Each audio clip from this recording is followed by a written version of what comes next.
কই যাবা ঘুরবার? ভাই আমি বান্ধবীর লোকে ঘুরতে যাচ্ছি। ঠিক আছে বোন, ঘুরবার তো যাবি, ভালো মতন যাস।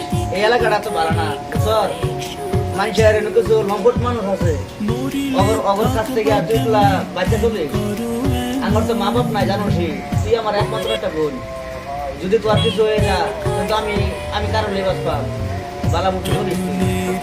ওগো ভাই আমি যাইতাছি তো।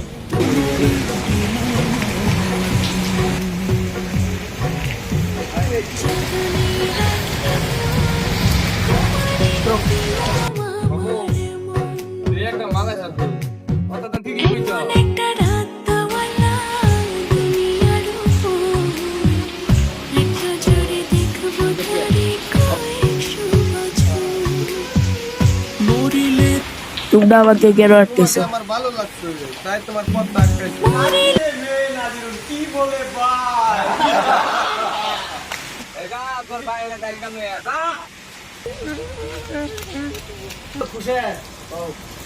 ও মিজানুল, আমার বোনটা যে চলে গেল বান্ধবীদের রুমে ঘুরতে, এখন তো চলে আসলো না। এই যে আসতেছে দেখতেছি। হ্যাঁ,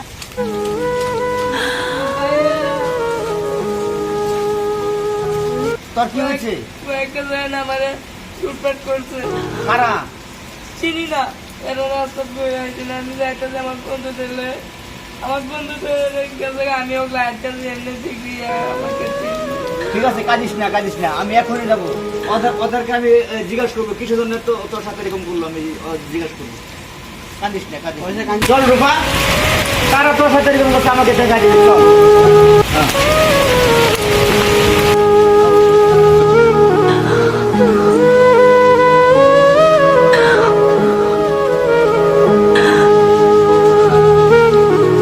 এই সাইডে আমাকে অপমান।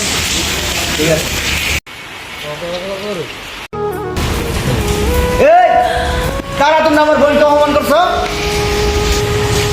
আমরা অপমান করছি আমরা। সময় আছে, যদি আর কোনোদিন এরকম আমার বোনের সাথে এরকম খারাপ আচরণ করো, তোমাদেরকে একটা করে আমি রাস্তায় ফেলে মারব। কথাটা মন থাকে যেন।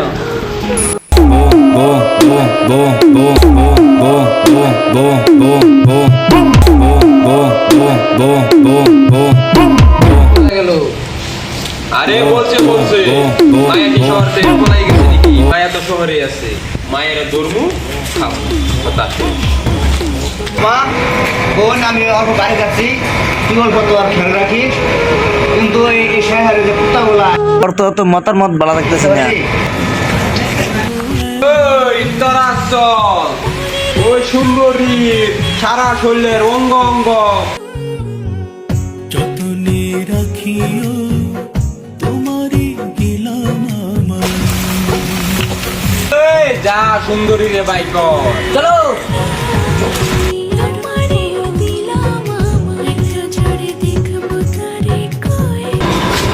ঘরের ভিতরে নিয়ে আসো ওকে। থাকবা কেমনি কেন করো এমন? বাবু